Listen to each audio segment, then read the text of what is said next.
إنك حميد مجيد اللهم بارك على محمد وعلى آل محمد كما باركت على إبراهيم وعلى آل إبراهيم إنك حميد مجيد.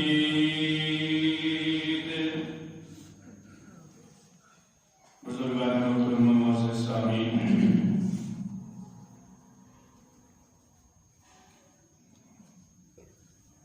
رمضان المبارک کا دوسرا جمعہ ہے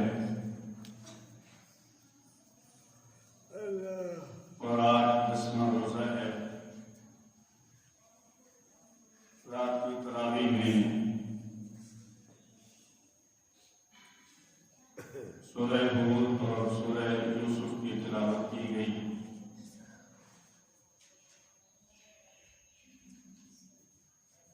دل میں آیا کہ آج کی گفتگو میں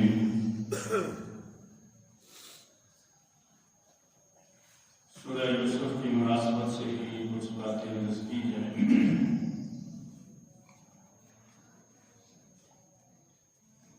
سورہ یوسف کی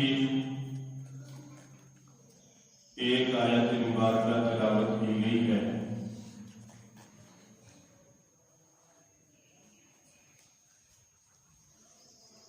اسی کے ضمن میں ہی کچھ پس منظر عرض کر کے گزارشات پیش کی جائیں گی. سیدنا یوسف علیہ السلام 12 بھائی ہیں. 10 بھائی ایک والدہ سے اور 2 ایک سے.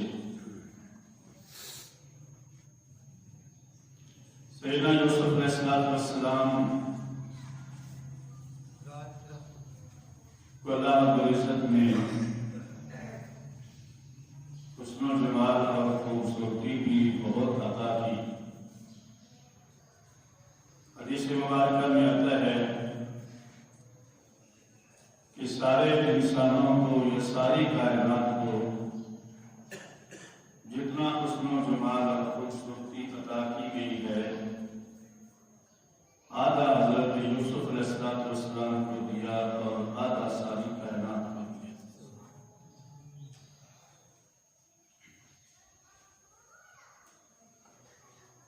اور پھر چونکہ حضرت یوسف علیہ السلام کو اللہ کا نبی بننا تھا، اس وجہ سے آپ کی سیرت کے اندر باپ کو یہ خوبی اور صفت نظر آتی تھی اور باپ کی محبت دوسرے بیٹے یہ سمجھتے تھے کہ یوسف سے زیادہ ہے. اس وجہ سے حسد کرتے ہوئے حضرت یوسف علیہ السلام کو انہوں نے باپ سے جدا کیا، کنویں میں پھینکا، باپ سے آ کر مدد پیاری کی. اللہ رب العزت نے کنویں کے اندر اپنے پیغمبر کو محفوظ رکھا. وہاں سے کسی نے نکالا، مصر کے بازار میں فروخت کیا. عزیز مصر نے خریدا اور اپنے گھر میں عزت و احترام سے رکھا. اللہ نے دکھایا کہ جسے تم گرانا چاہتے ہو اگر میں نہ چاہوں تو تم اسے گرا نہیں سکتے. بھائیوں نے تو باپ کی محبت سے جدا کرنا چاہا. باپ کی محبت حاصل کرنے کے لیے بھائی کو باپ سے اور باپ کو بیٹے سے جدا کیا اور کنویں میں پھینک دیا. اپنی طرف سے انہوں نے حضرت یوسف علیہ السلام کو گویا کہ مٹا دیا، لیکن اللہ نے دکھایا چاہتے ہو، میں نہ چاہوں تو تم اسے مٹا نہیں سکتے، میں کنویں سے نکلوا کر اسے بازار مصر میں ہی نہیں بلکہ مصر کے بادشاہ کے گھر کے اندر پہنچا دیتا۔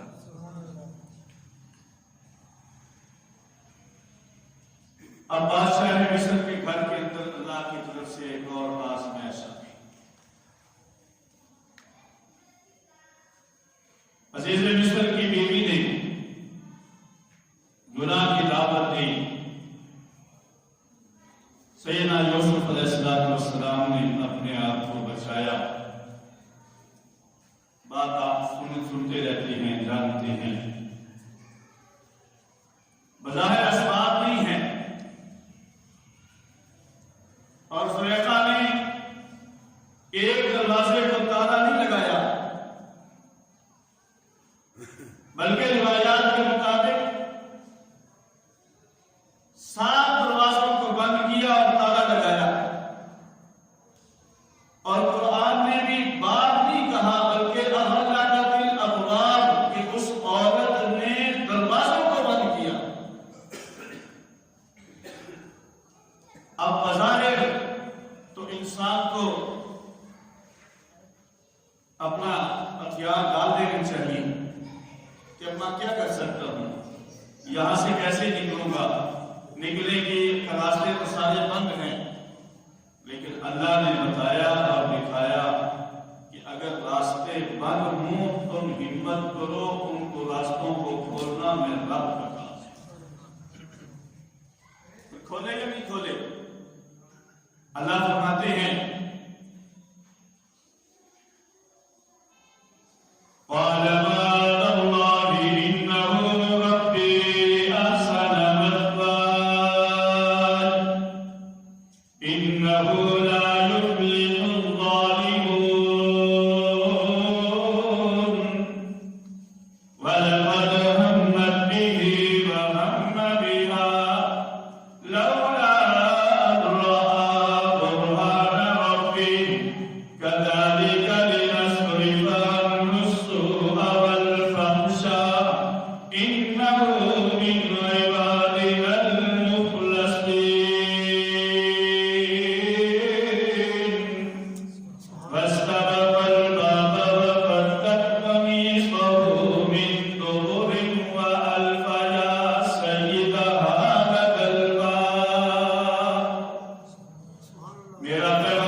اور اس کا ہاتھ پیغمبر کی قمیض پر آیا،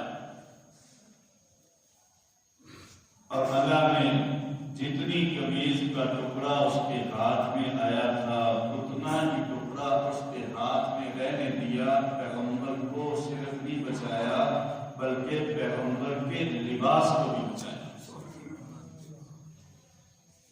کہ ناپاک ارادے سے اگر میرے پیغمبر یوسف کی قمیض پر ایک غلط فہم والی عورت کا ہاتھ لگتا ہے، جہاں ہاتھ لگتا ہے میں اس کپڑے کو بھی اپنے پیغمبر کے ساتھ نہیں جانا۔ تفصیلات کا وقت نہیں ہے، قمیض اگر پیچھے سے آپ پکڑیں تو آگے سے پھٹتی ہے، لیکن قرآن کہتا ہے کہ یوسف علیہ السلام کی قمیض پیچھے سے پھٹی تھی، اور وہ گواہی بچے نے بھی یہی دیکھی اور اس نے بھی یہی کہا تھا۔ تو اللہ نے یہ بتایا کہ میرا پیغمبر پاک ہے۔ جو رب اپنے پیغمبر کے جسم پر پہنے ہوئے لباس پر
السلام نے ان کو خواب کی تعبیر دی، اللہ کی طرف سے آزمائش تھی۔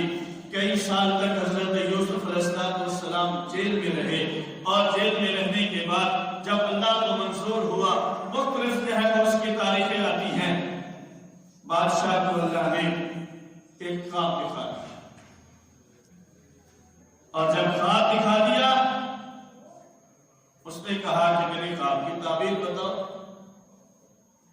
انہوں نے کہا اَمْوَاتُ أَحْلَامٍ وَمَا نَحْنُ بِتَأْوِيلِ الْأَحْلَامِ بِعَالِمِينَ۔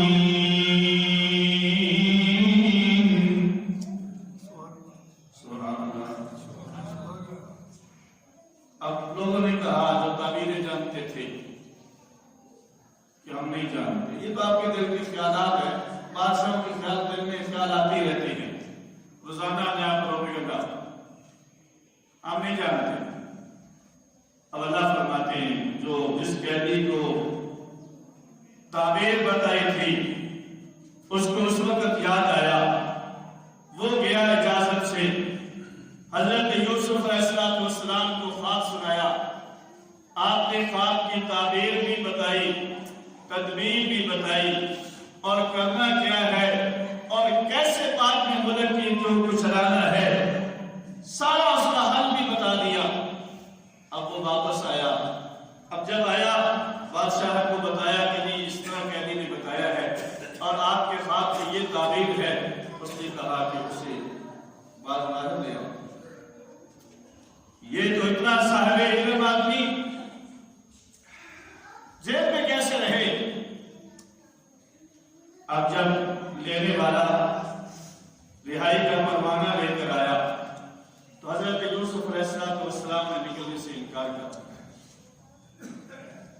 پہلے معاملہ صاف ہونا چاہیے۔ قال ما خطبكن إذ راودتن يوسف عن نفسه۔ پہلے لوگوں نے جو میرے بارے میں بات کی تھی ان سے پوچھو کہ یوسف سچا تھا یا عزیز مصر کی بیوی سچی تھی؟ مجھے کس جرم میں جیل میں ڈالا گیا تھا؟ میرے اتنے سال جو جیل میں ضائع کیے گئے اس کا کیا مقصد تھا؟ اور اگر آج تم مجھے عزت دینا چاہتے ہو تو میرا دامن بھی پاک اور صاف ہونا چاہیے، لوگوں کی نظروں میں میری عزت اور احترام یہ ہونا چاہیے کہ یوسف پاک تھا، اس پر الزام تھا، یہ ملزم تھا، مجرم نہیں تھا۔ ملزم اور مجرم کا فرق آپ سمجھتے نا؟ ایک الزام ہوتا ہے، ملزم ہوتا ہے، جب وہ الزام ثابت ہو جائے پھر اسے مجرم کہا جاتا ہے، اور آج کی اصطلاح میں کہا جاتا ہے کہ یہ آج فلاں پر فرد جرم عائد کر دی جائے گی، گویا کہ اسے مجرم بنا دیا جائے گا، اور جب جیل سے 10 سال کے بعد 20 سال کے بعد وہ جیل سے کہتی ہے کہ یہ مجرم نہیں تھا، یہ ملزم تھا، اس پر الزام تھا اور الزام غلط تھا، یہ پاک ہے، اس پر کوئی الزام نہیں ہے، یہ جو ہے اس پر غلط الزام لگایا گیا تھا، یہ مجرم نہیں ہے۔ حضرت یوسف علیہ السلام نے بھی بتایا کہ پہلے مجھے صاف کرو، پہلے ان عورتوں سے پوچھو، انہوں نے میرے بارے میں جو بات کی تھی اس کے بعد میں باہر ہوں۔ اب جب معاملات سارے واضح ہو چکے تھے، قالت امرأة العزيز الآن حصل الحق، سبحان اللہ، أنا راودته عن نفسه فاستعصم۔ اب خود الزام لگانے والی نے ہی کہہ دیا کہ میں نے ہی ارادہ کیا تھا، میں نے ہی یوسف کو گناہ کی دعوت دی تھی، لیکن وہ پاک رہا ہے۔ جب الزام لگانے والا خود ہی اپنے الزام سے بری ہو جائے تو پھر اس الزام کی کوئی حقیقت نہیں رہتی، اور جس پر الزام لگایا جاتا ہے اس کا دامن صاف ہے۔ سیدنا یوسف علیہ السلام باہر آئے، اور اب اللہ رب العزت نے وزیر خزانہ لگا، اور یہ عہدہ خود حضرت یوسف علیہ السلام نے اپنے لیے منتخب کیا، اور پھر وزیر خزانہ رہے، ملک سے بے ملک، در سے بدر، اپنے علاقے سے اور اپنے خاندان سے، اپنے آبائی وطن سے سینکڑوں میل دور، کوئی یہاں خاندان نہیں ہے، کوئی یہاں جاننے والا نہیں ہے، اور بن کیا گئے ہیں ملک مصر کے وزیر خزانہ، اور پھر ایسے وزیر خزانہ بنے، کتابوں میں آتا ہے کہ 7 سال تک حضرت یوسف علیہ السلام نے غلے کی حفاظت سے رکھا، اور پھر جب قحط کے 7 سال آئے، 1 سال میں غلہ ان کو دیا اور سے پیسے لیے، ملک کے اندر جتنے پیسے تھے وہ سارے کے سارے وزیر خزانہ کی ملکیت میں آ گئے۔ اگلے سال پھر انہوں نے اپنے جانور دیے، پھر زیورات دیے، اپنی زمینیں گہن رکھی، اور آخر میں 7 سال کے آخری سالوں میں مصر کے رہنے والا ایک ایک فرد حضرت یوسف علیہ السلام کی رہن اور ملکیت میں آ گیا، گویا کہ سارا مصر حضرت یوسف علیہ السلام کی مٹھی میں تھا۔ اور یہ کب ہوا؟ جب حضرت یوسف علیہ السلام نے اللہ کے حکم کو پورا کیا۔ اب قحط تو بڑا تھا، اس کے اثرات دور دور تک تھے۔ اب جب حضرت یوسف علیہ السلام نے غلہ تقسیم کرنا شروع کیا اور اس کی آواز دور تک پہنچی، حضرت یوسف علیہ السلام کے بھائی بھی غلہ لینے کے لیے، اللہ کے مطلب کیا منظر ہوگا جب سیدنا یوسف علیہ السلام اعزاز و اکرام کے ساتھ وزارت کی کرسی پر ہوں گے، اور بھائی سامنے فقیر اور گدا بن کر مانگنے کے لیے۔ قرآن کہتا ہے وَجَاءَ إِخْوَةُ يُوسُفَ فَدَخَلُوا عَلَيْهِ فَعَرَفَهُمْ وَهُمْ لَهُ مُنْكِرُونَ۔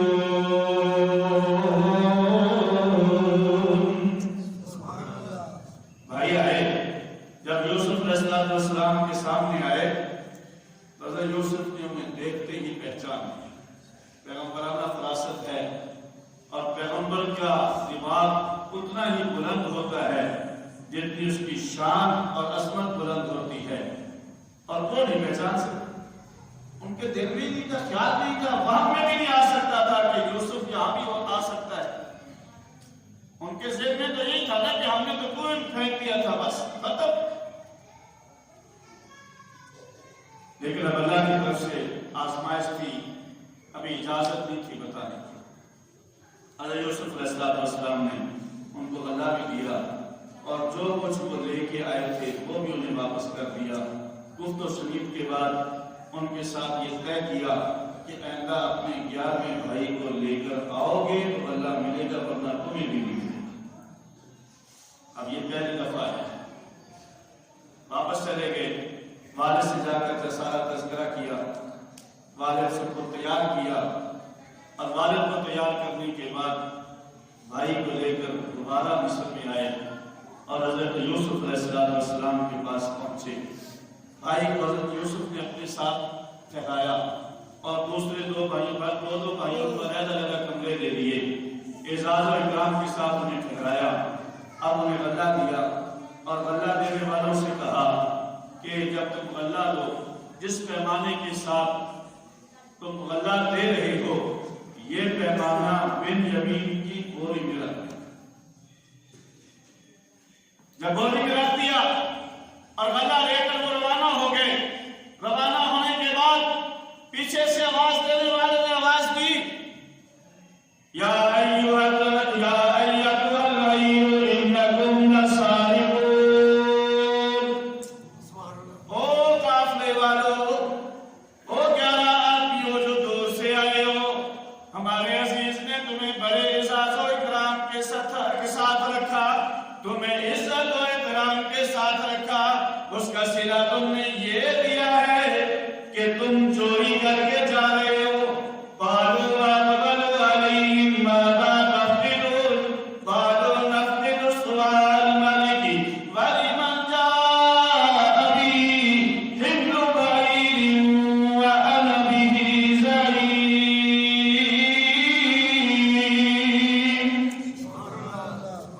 اب کہنے والے نے کہا کہ دیکھو تم نے توپا چوری کیا ہے، پیمانہ چوری کیا ہے، اپنے آپ خود ہی دے دو، جو دے گا اس کو ایک وزن جو ہے بہت بڑی دے دی جائے گی، اور اس کی میں گواہی دیتا ہوں، میں اس کی ضمانت دیتا ہوں۔ انہوں نے کہا کہ ہم چور نہیں ہیں، نہ ہم چوری کرنے کے لیے آئے ہیں، ہم تو ایک پیغمبر کی اولاد ہیں، جو پیغمبر صرف پیغمبر ہی نہیں، اس کا باپ بھی پیغمبر، اس کا دادا بھی پیغمبر، ہمارا پورا خاندان پیغمبروں کا خاندان ہے، ہم چوری کرنے والے نہیں ہیں۔ انہوں نے کہا جی اگر تمہارے پاس سے نکل آئے تو پھر کیا سزا ہے؟ اب انہوں نے خود ہی کہہ دیا، حضرت یوسف علیہ السلام کے بھائیوں نے کہہ دیا کہ جس کے بوری میں سے تمہارے بادشاہ کا خزانے کا وہ پیمانہ نکل آئے، تم اسے ہی اپنے پاس رکھ لینا، اپنے پاس رکھ لینا۔ کذالک نجزی الظالمین، یہ ہمارے ہاں ضابطہ اور قانون یہی ہے، جو چوری کرتا ہے اسے ہی اس چوری کے بدلے میں دے دیا جاتا ہے۔ اب یہاں اللہ رب العزت نے فرمایا ہے کذالک کدبا لیوسف ما كان ليأخذ أخاه في دين الملك إلا أن يشاء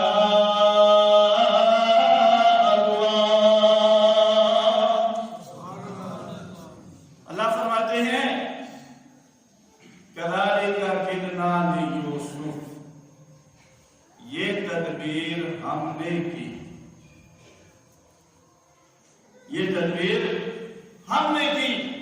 کیا تدبیر؟ کہ ان کی زبان سے خود ہی یہ بات کہلوا دی کہ جس کے پاس سے تمہارا پیمانہ نکل آئے اسے تم اپنے پاس ہی رکھ لینا۔ حالانکہ اللہ فرماتے ہیں یوسف، یہ تدبیر صرف ہم نے اپنے لیے نہیں کی، کسی اور کے لیے نہیں کی۔ اللہ فرماتے ہیں کہ ہم نے یہ تدبیر کی یوسف کے لیے۔ دیکھیے نا کہ میں کہتا ہوں میں کوئی کام کرتا ہوں اور کام کر کے میں کہتا ہوں کہ بھائی یہ میں نے آپ کے لیے کیا ہے، اس میں آپ کی عزت ہوگی، آپ کے لیے افتخار کی بات ہوگی، آپ کے لیے عظمت کی بات ہوگی۔ کوئی بڑا آدمی ہے، کوئی صدر ہے، وزیر اعظم ہے، وہ کہتا ہے کہ میں قانون بدل رہا ہوں لیکن آپ کے لیے بدل رہا ہوں، آپ کے فائدے کے لیے بدل رہا ہوں، اس آدمی کو کتنی خوشی ہوگی۔ یہاں تو کہہ رہا ہے یوسف تو نے میرے لیے قربانی دی ہے، تو نے میری وجہ سے خواہشات کو پورا نہیں کیا، تو میری وجہ سے آزمایا گیا ہے، تو نے میری وجہ سے صبر کیا ہے، میری وجہ سے تجھے یہ مسائل اور پریشانیاں جھیلنی پڑی ہیں۔ اللہ فرماتے ہیں پھر ہم تجھے یہ شان اور عظمت دے رہے ہیں کہ تیری وجہ سے اس ملک مصر کا قانون بدل رہے ہیں۔ ما كان ليأخذ أخاه في دين الملك إلا أن يشاء الله۔ اللہ فرماتے ہیں کہ حضرت یوسف علیہ السلام بادشاہ مصر کے قانون کے مطابق اس کو اپنے پاس اپنے بھائی کو نہیں رکھ سکتے تھے۔ الا ان یشاء اللہ، ہاں اللہ نے چاہا تو خود ان کے منہ سے کہلوا دیا اور یوسف کا بھائی یوسف کے پاس رہ گیا۔ حضرات محترم، میں یہ عرض کر رہا ہوں، یہاں تک میں نے پس منظر بیان کیا ہے اور یہ بتایا ہے کہ حضرت یوسف علیہ السلام کو اللہ نے یہ عزت، یہ اعزاز، یہ اکرام عطا کیا کہ ان کی وجہ سے ملک مصر کے قانون کو بدل دیا۔ حضرت یوسف کا بھائی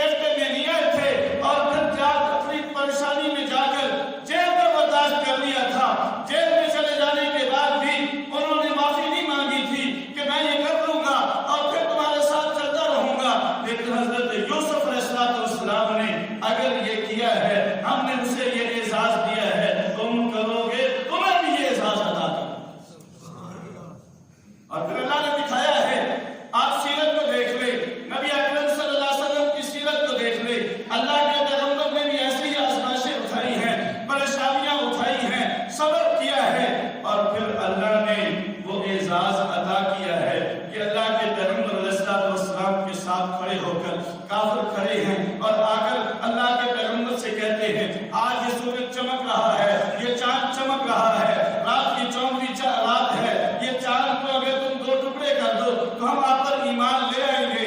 تو کیا خیال ہے، اللہ کے پیغمبر نے آسمان کی طرف اشارہ کیا ہے، اشارہ کرنا میرے پیغمبر کا کام ہے، اللہ نے چاند کے 2 ٹکڑے کر دیے۔ مَا كَانَ لِلَّهِ كَانَ اللَّهُ لَهُ، جو اللہ کا ہو جاتا ہے اللہ اس کا ہو جاتا ہے۔ ہم اللہ کے ہو کر تو دیکھیں، اللہ کی مان کر تو دیکھیں، اللہ کے احکامات پر عمل کر کے تو دیکھیں، پھر دیکھیں کہ اللہ کی رحمت کے خزانے کیسے ہماری طرف متوجہ ہوتے ہیں۔ اللہ کے پیغمبر کی شان اور عظمت، آپ کے معجزات تو بہت زیادہ ہیں، اب تفصیلات کا وقت نہیں ہے، آپ کے خادم ہیں، آپ کے صحابی ہیں، آپ کے پر ایمان لانے والے ہیں، سیدنا فاروق اعظم رضی اللہ تعالیٰ عنہ ہے، مصر کی بات، مصر جو ہے فتح ہوا ہے، اور مصر کے اندر ایک دریا ہے جو سال کے بعد خشک ہو جاتا ہے، حضرت عمر ابن عاص رضی اللہ تعالیٰ عنہ وہاں کے گورنر ہیں، دریا خشک ہو گیا ہے، نیل خشک ہو گیا ہے، وہاں کے لوگوں نے بتایا ہے کہ یہ سال کے بعد خشک ہوتا ہے، ایک نوجوان عورت کو پورے لباس کے ساتھ اور اس کے پورے زیب و زینت کے ساتھ، اس کو زیورات کے ساتھ ہم دریا کے سپرد کرتے ہیں، تب یہ چلتا ہے اور ہماری زمینیں سیراب ہوتی ہے، ورنہ قحط سالی ہو جاتی ہے۔ حضرت عمر بن عاص نے دیکھا کہ یہ طریقہ اچھا نہیں لگ رہا، حضرت عمر بن عاص نے حضرت فاروق اعظم کو خط لکھا ہے کہ ہمیں اس کے بارے میں کیا کرنا چاہیے۔ سیدنا فاروق اعظم رضی اللہ تعالیٰ عنہ نے خط لکھا، ایک خط عمر بن عاص کو لکھا اور ایک خط دریا کے نام لکھا۔ اب دریا کے عقل مند تھوڑا ہے، اس کو کی عقل تھوڑی ہے، وہ خط کو پڑھ تھوڑا سکتا ہے۔ اللہ اکبر، سیدنا فاروق اعظم رضی اللہ تعالیٰ عنہ نے بتایا اور اس خط میں لکھا ان كنت تجری بأمر اللہ تجری، اگر تو اللہ کے حکم سے چلتا ہے تو چل، ورنہ تیری مجھے اور ہمیں ضرورت نہیں ہے۔ حضرات محترم، سیدنا فاروق اعظم نے عقیدہ کو صحیح کیا کہ سب کچھ کرنے والی ذات، سب بولے سب کچھ کرنے والی ذات اللہ، اور من کان للہ کان اللہ لہ، جو اللہ کا ہو جاتا ہے پھر اللہ اس کا ہو جاتا ہے، اور جس کا اللہ ہو جائے پھر ساری خدائی اور اللہ کی ساری چیزیں اس کی ہو جاتی ہیں، اس کے تابع ہو جاتی ہیں۔ حضرت فاروق اعظم نے خط لکھا ہے، خط دریا میں ڈالا گیا ہے، آپ حضرات جانتے ہیں کہ وہ پھر ایسے دنیانی میں آیا ہے، اس کا پانی ایسے آیا ہے کہ لوگ کہتے ہیں کہ آج 1400 سال گزر گئے، اس کے بعد آج تک دریا خشک نہیں ہوا۔ من کان للہ کان اللہ لہ، جو اللہ کا ہو جاتا ہے پھر اللہ اس کا ہو جاتا ہے، اور جو اللہ کا ہو جائے ساری خدائی اس کی ہو جاتی ہے، پھر وہ پریشانیوں سے بچتا ہے۔ اگر پریشانی بھی آتی ہے تو وہ اسے سمجھتا ہے کہ یہ اللہ کی طرف سے ہے اور یہ میرے درجات کی بلندی کے ذریعے ہے۔ سیدنا فاروق اعظم رضی اللہ تعالیٰ عنہ کو ہی لے گئی، سینکڑوں میل دور حضرت ثانیہ رضی اللہ تعالیٰ عنہ صحابی رسول ایک لشکر کی کمان کر رہے ہیں اور فتح ہونے والی ہے۔ حضرت سیدنا فاروق اعظم رضی اللہ تعالیٰ عنہ منبر پر کھڑے ہیں، خطبہ ارشاد فرما رہے ہیں، خطبہ ارشاد فرماتے ہوئے واضح و نصیحت کرتے ہوئے فرمایا یا ساریۃ الجبل، سبحان اللہ، او ساریہ۔ لوگوں نے دیکھا ہوگا ساریہ تو یہاں ہے نہیں، وہ تو سینکڑوں میل دور، شاید ہزاروں میل دور ہے، اور موبائل ہے نہیں، اس وقت تو فون بھی نہیں تھا کہ حضرت عمر فاروق اعظم رضی اللہ تعالیٰ عنہ فون کر لیتے، تھا بھی کوئی نہیں کیا، موبائل نہیں ہے، یہ حضرت فاروق اعظم کی کرامت ہے اور حضرت ساریہ کی بھی کرامت ہے۔ جیسے آپ فون کریں، جہاں مرضی کریں، اگر اگلا فون چل رہا ہوگا تو آپ کی کال جائے گی، ورنہ نہیں جائے گی۔ وہ اٹینڈ کرے گا تو آپ کی بات ہو سکے گی، ورنہ نہیں ہوگی۔ آپ انٹرنیٹ پر کال کر رہے ہیں، دوسری طرف انٹرنیٹ کی جو ہے وہ سروس نہیں ہے، اس نے انٹرنیٹ بند کیا ہوا ہے، آپ کی کال جائے گی لیکن اٹینڈ نہیں ہوگی۔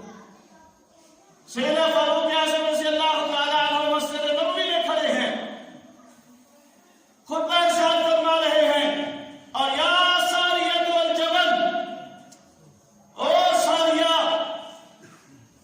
ذرا پہاڑ کی طرف ہو جاؤ، پہاڑ کی طرف خیال کرو، اس طرف سے دشمن حملہ کر سکتا ہے۔ اللہ نے سیدنا فاروق اعظم رضی اللہ تعالیٰ عنہ کی یہ آواز سینکڑوں میل دور حضرت ساریہ کے کانوں تک پہنچائی۔ یہ پہنچانے والا کون ہے؟ اللہ۔ من کان للہ کان اللہ لہ، جو اللہ کا ہو جاتا ہے اللہ اس کا ہو جاتا ہے۔ اللہ پھر اللہ نے ہواؤں کے ذریعے سیدنا فاروق اعظم رضی اللہ تعالیٰ عنہ کی آواز کو اسی وقت تک اسی وقت پہنچایا، اور حضرت ساریہ نے اسی وقت سن لیا۔ حضرت ساریہ نے اس پہاڑ کا خیال کر لیا، اس پہاڑ کی طرف اپنے فوجیوں کو لگا دیا۔ اللہ نے شکست کو فتح میں بدل دیا۔ من کان للہ کان اللہ لہ، حضرت فاروق اعظم بھی اللہ کے ہو گئے تھے۔ اللہ نے اپنی خدائی سیدنا فاروق اعظم کے کام میں لگا دی۔ حضرت ساریہ بھی اللہ کے کام میں لگے ہوئے تھے، اور جو اللہ کے کام میں لگ جاتا ہے اللہ اس کے کام میں لگ جاتا ہے۔ يَنْصُرْكُمُ اللَّهُ فَلَا غَالِبَ لَكُمْ وَإِنْ يَخْذُلْكُمْ فَمَنْ ذَا الَّذِي يَنْصُرُكُمْ مِنْ بَعْدِهِ۔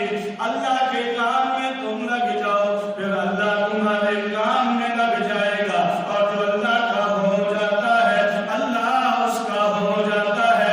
حضرت مولانا اشرف علی تھانوی کی بات کرتا ہوں، ایک وقت اسٹیشن پر پہنچ گئے ہیں، دور سے سفر کر کے آئے ہیں، مغرب کی نماز ادا کی ہے۔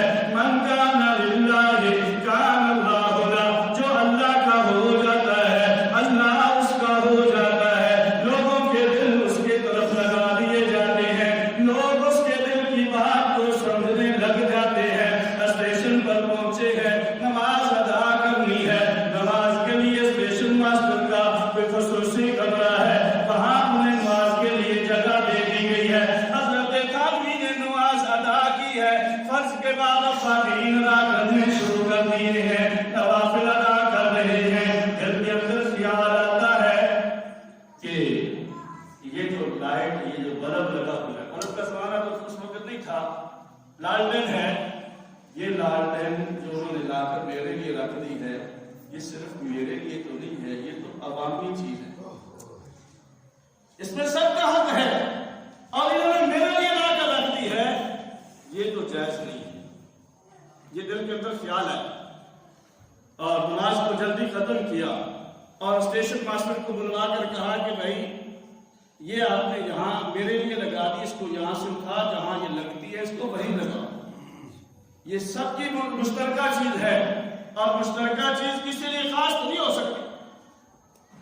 حضرت محترم اس اسٹیشن ماسٹر نے کہا حضرت آپ پریشان نہ ہوں، مسلمان نہیں ہے، غیر مسلم ہے، ہندو ہوگا یا انگریز ہوگا اس وقت، حضرت آپ پریشان نہ ہوں، یہ لالٹین سرکاری نہیں ہے بلکہ یہ لالٹین میرے اپنے گھر کی ہے۔ سبحان اللہ، اتنا تقویٰ لاؤ کسی دل سے، یہ تقویٰ ہے، یہ ہے اللہ کا ہونا، کہ آپ کے دل کے اندر یہ بات ہے کہ ایسے کیوں ہو رہا ہے۔ حضرت تھانوی رحمۃ اللہ علیہ کو یہ بات ناگوار گزری ہے، اللہ نے پہلے سے ہی انتظام کر دیا ہے، تھانوی تو میرا ہو گیا ہے، میں تیرا ہوں، جب میں تیرا